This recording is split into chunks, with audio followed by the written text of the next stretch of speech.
माबोरै दं दिनै गोबावनि उनाव खेबसे लाइभ फैनो गोसो जानानै लाइभ फैबाय आरोना आसा खालामो नोंथांमोना आंनि लाइभआव फैनानै सापर्ट खालामगोन होननानै बिराद गोबाव जाबायमोन आरो लाइभ फैया दिनैसो एकदम लाइभखौनो फैनोनो गोसो जालामोन दिनै एसे गोसो जालाबायदों आरोना ओंखायनो फैनाय जाबाय नै दिनै लाइभ नोंथांमोना जइन जानानै थाब थाब कमेन्टफोरखौ खालामलायदो दे दाबो रावबो माथो जइना जाफैथ'वाखै बावलांजोब्बाय नामा ने बावलांबाय खोमा एसे ओंख्रि संनोसै सानाव गोलैजोब्बाय बिराद गोबाव जाबायमोन आरो लाइभ फैया दिनैसो एसे गोसो जालाबायनानै लाइभ फैबाय आरो गोबाव जानायखाय बयबो बावलांजोब्बाय खोमा ना ओंखायनो रावबो फैथारासै माथो लाइभआवलाय दा आंबो ओंख्रिसो संगासिनो आरोना नै दिनै सुटिनि दिन नालाय आं हारसिं दङ रुमाव आं सासे फंबाय थाफैयो फंबाया डिउटियाव दंहैयो ओमफ्राय आंना सुटि नालाय ओंखाम ओंख्रि संनांदों नै रुवाथि जानांदों दिनैहाय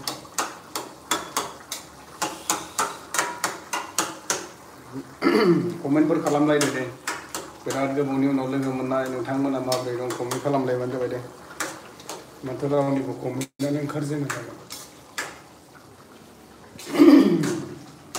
आलु गोजासो जोंना ओंख्रिया आलु गोजासो संगासिनो नै दा संगासिनो आलुल' जेबो गैया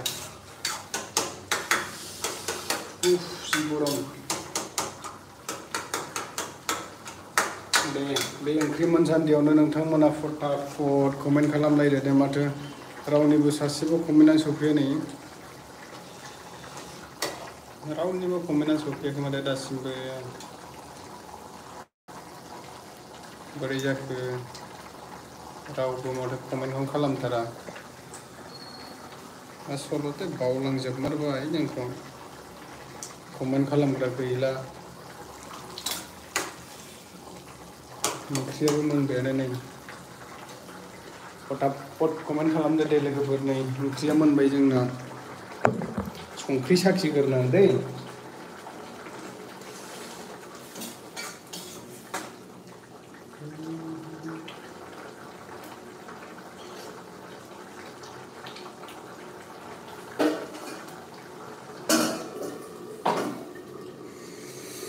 ओंख्रियाथ' मोननानै रेडि जाबायलै नोंथांमोननि कमेन्टआसो दाबो मोनसेबो सफैया माथो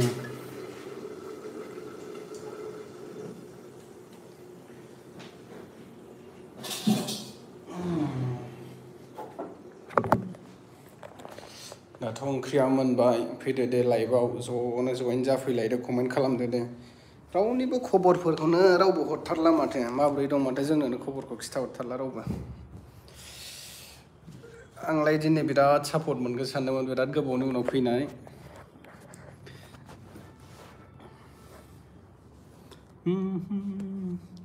खावब्ला फैलायबाय ओइस जोंना सुजातायासो नै सुजाता कुइनासो खावब्ला फैलायबाय जाहरलायथारदों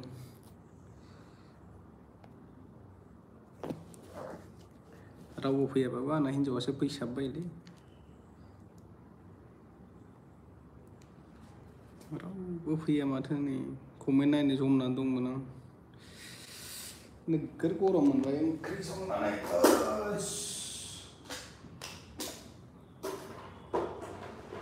अयथासार गरम जाबाय आं फैद' लोगोफोर बयबो फैलायद' खबर सबर बोरै दंलायो बयबो खिथालायदो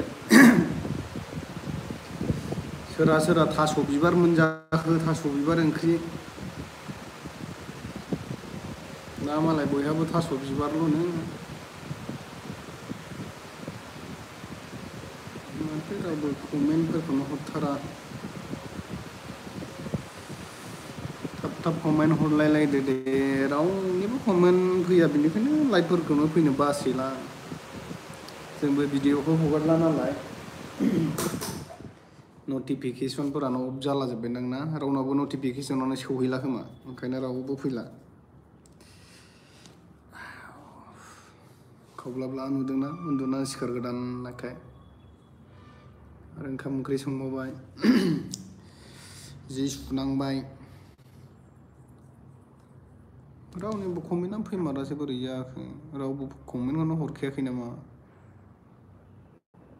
ना बोरै जाखो फैद' कमेन्ट खालामलायदो ज'नो कमेन्ट खालामहरदो दे रावबो कमेन्टखौनो हरालै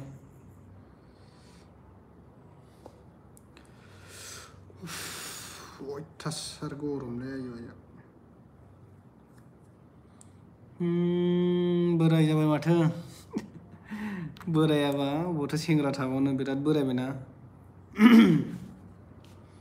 गैला नै दारि मुरि लावलाजोब्बाय हिनजाव लानानैलाय बहाथो सेंग्रा थाबावनो बोरायाबालाय ममि सोर ममि बे जेन'बा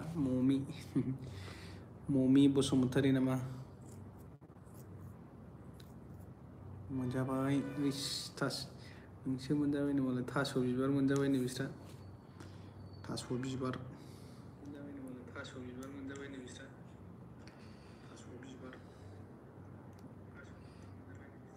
आसलथे जोंनि नटिफिकेसनफ्रा सहैला खोमालै ने रावनावबो भिडिअनि नटिफिकेसना सहैलान्दां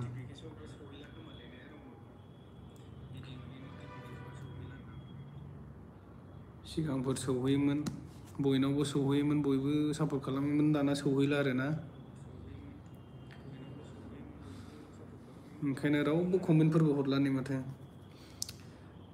सासे कमेन्ट खालामदोंमोन ओंखाम जाखांबाय नामा ममिता नोंस्रालाय ममिता नामा ओंखाम जाखांबायना ममिता रामसियारि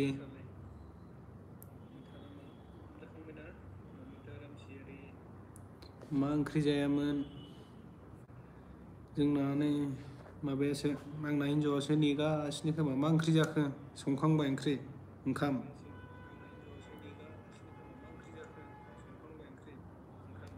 जाखांबाय मा ओंख्रिमोन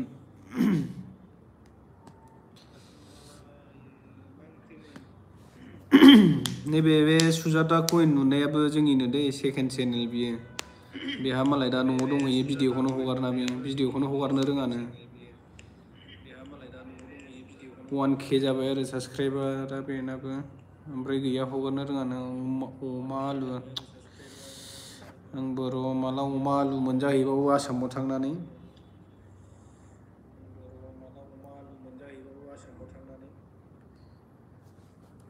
आलु ओंख्रि अमाजों जानो लुबैबाय अमाखौनो मोनजाया आरो अमायानो माबा मोनामलायोसो हाब्रुनो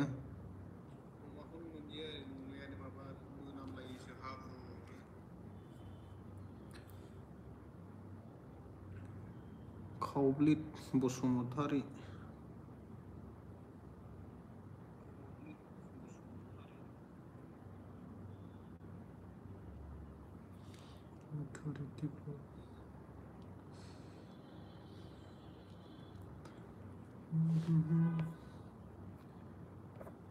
आसलथे लाइभखौ जोंनि बर'आ नायदों ना सोरबा जाथि दस्रा जाथिफ्रासो नायदों जाखोब्रा माथो रावबो बर'आनो कमेन्टखौनो खालामा ओमफ्राय मा होनो बाजै फैबाय आरो आदा न'आव मा लांखावनो दंहैयो थांनानै खथ्थ' गोबाव जालांबाय थांनानै हजोंहाय दंहैयोना आमगुरियाव दंहैयो थांनानै गोबाव जालांबाय उफ बिराद गरम मा ओंख्रि जाखो नोंस्रालाय गोबाव जाबायथ' नों बाजैया न'आव थांनानै मा लांखाव थांनानै दंहैयो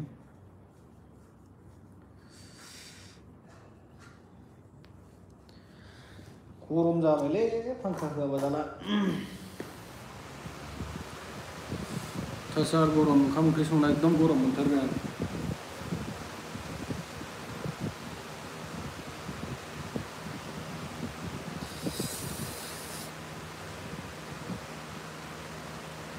रावबो गैला माथो सिरि जाबाय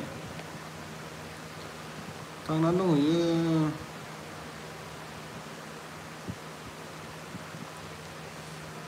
आंबा थांगोन माबायावसो डिसेम्बराव ना बिदै बाजैया न'आवसो थांदों आरो न'आवसो दंहैयो गोबाव जाबाय विच लेंगुवेज बड' This is Bodo language. Coba language sohorbaलै नै जोंनिखौ. This is Bodo language. Assam Bodoland. Assam Bodoland ni Bodo language बे जोंनि.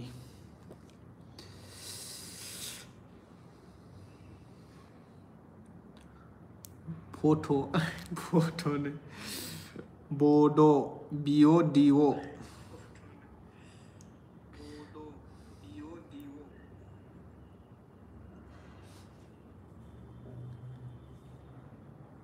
Sorry, I can understand. I cannot understand.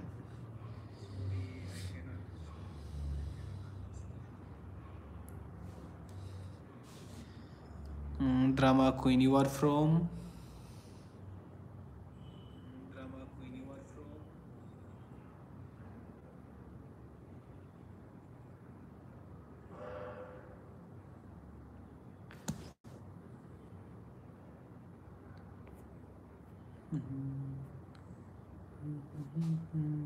India Mumbai. तो अब तो हिंदी समझते होगे ना?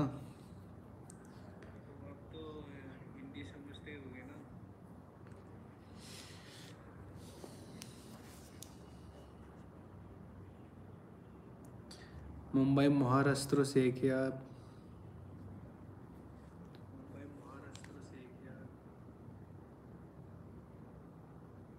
Drama queen. श्योर. तो आप हिंदी में बात कर सकते हैं मेरे से. हम लोग भी हिंदी समझता है.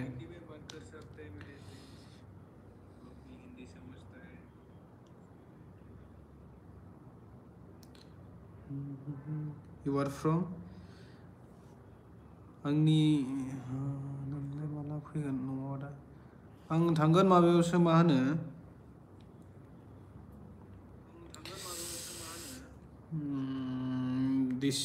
डिसेम्बराव थांनाय जायोना नभेम्बराव जायो. डिसेम्बरफ्राव जागोनदां.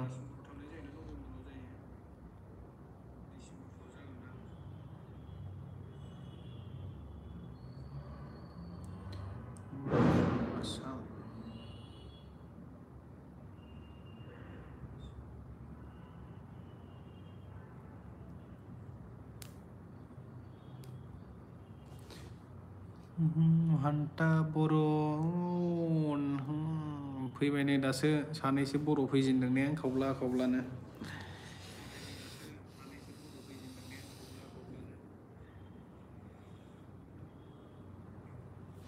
नैबे ड्रामा क्वीनखौ नायना होनि आरो.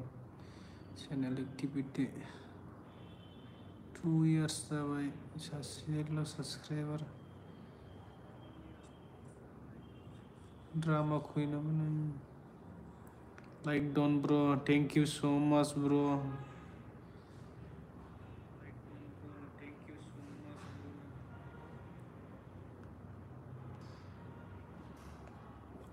मा ओंख्रि जालायलायखो सोरहा?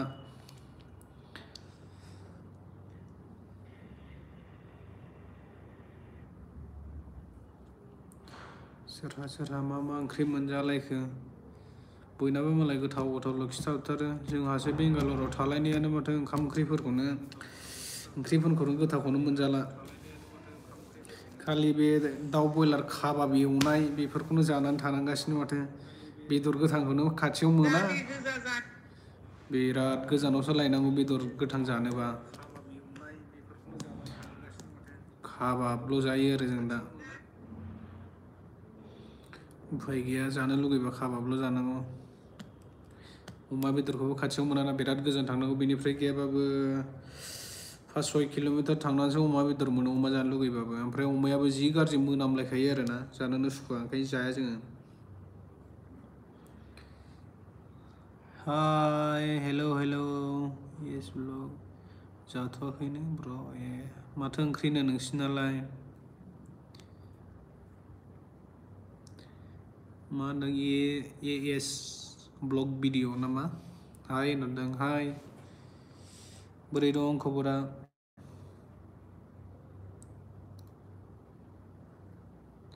मोजां ना खबरफोरा?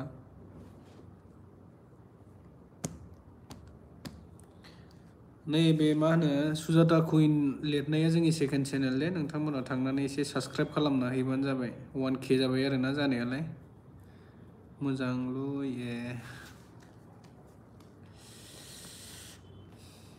मोजाङालाय माब्लाबा फन हर खामानि गैयाबा सनिया रायलायनोनो भिडिअ कल हरदे भिडिअ कल बे माबायाव मा होनो 29 वाट्सएपआव भिडिअ कल हरदे 29 बे आंनि एयारटेल नाम्बारा दंना गैया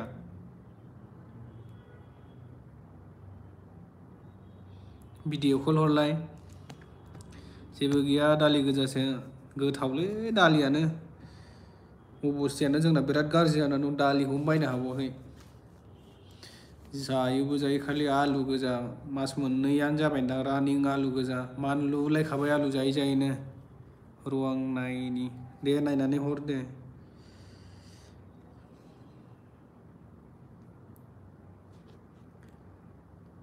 सनियाया देरथारबाय ना मालाय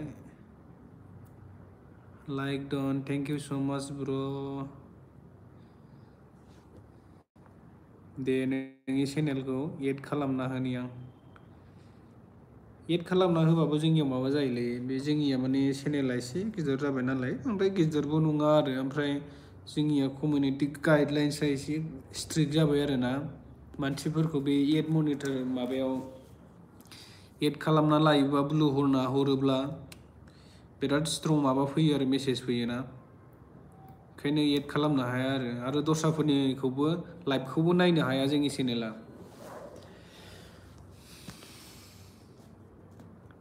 दे सापर्ट खालामगोन दे नोंनि चेनेलखौबो सापर्ट खालामगोन आं नोंनि चेनेलखौ सार्च खालामनानै साबस्क्राइब खालामना होनि दै नैबे मोनसे चेनेलजों साबस्क्राइब खालामना होनि र'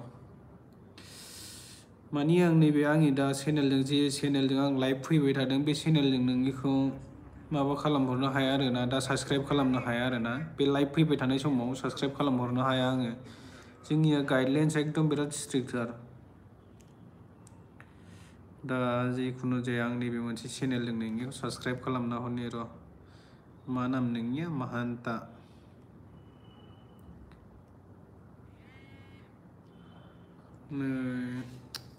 जोंना र' भिडिअ कलसो हरदों र' दे दा खालामगोन दे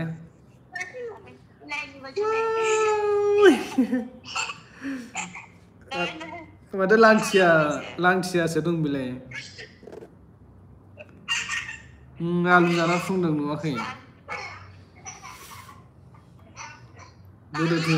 बोरोथो सनियायालाय बोरोथो ओइ सनिया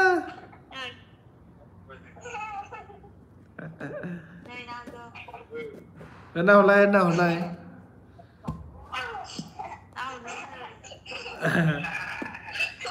लांथियासो नामा बेलाय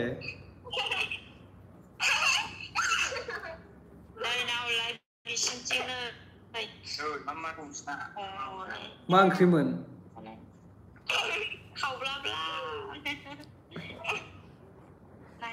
बोरायल' नुखाबाय दा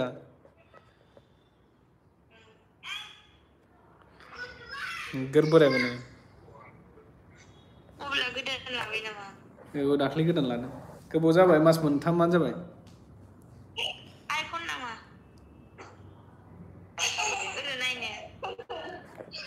बेलाय 85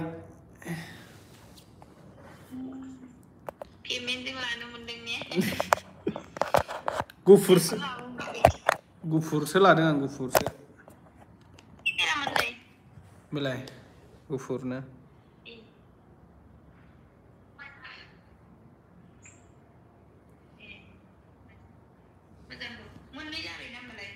औ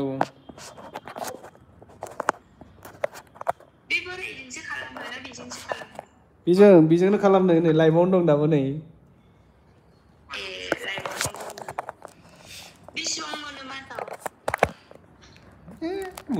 मोननायालाय एखमबा माने भिउ थांनायनि हिसाबजोंसो ना बेफोरो बानायनायजोंसो खोथा ने नायनायजों भिडिअ बानायनायजोंसो खोथा दालाय बेसेबां थांदों दा लाइभआव एकदम खम फैसैलै आं गोबाव जाबायना भिडिअ खालामैफ्रानो दैलाङाव अक्ट'बराव थांगोन आं अक्ट'बराव थांगोन अक्ट'बर बा नभेम्बर बिससो मोना मा इन्थिसो मोना माया बारो दा एमिना बारो बारनायालाय बार एसे नों नायनायाव हगारनायजोंसो खोथानिया हगारनानै मानसि नायनांगौ दा औ मानसि नायाबो गैया फैया ओरैनो दलद दोनबाय थाबा जेबो फैया जेबो जाया बे मासाव गैया लांदांसो गोबाव जाबायना मबाइलाव नुबाथाय होनबाय थायो ए मामिया हनै दारि गोनां लायगोन नुबाथाय दालायबाय नै ओरै नाहरलाय नै बिलाय दारिया बिलाय ओरै सिनबावबायसो दाख्लै ओरै सिनबावबायसो गैला लांदां जाबाय बांगालसो दारि गोनां बांगालसो जाबाय दारिया सिनबावबायसो फिसा फिसाल'सै स्कुल बन्द' मोनबाय फरिखा जोब्बाय रिजाल्टखौनो नायाखै लोमजानो ए मा जानानै लोमजाखो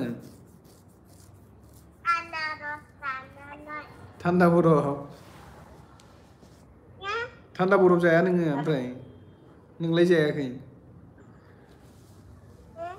नों जायाखै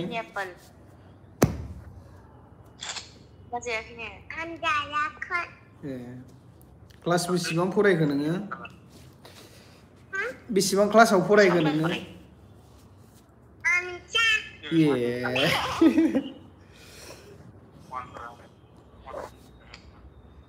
लेखा फरायनाया क्लासखौ मिथिलाया बेना जानायसो फरायो हाख्लायावसो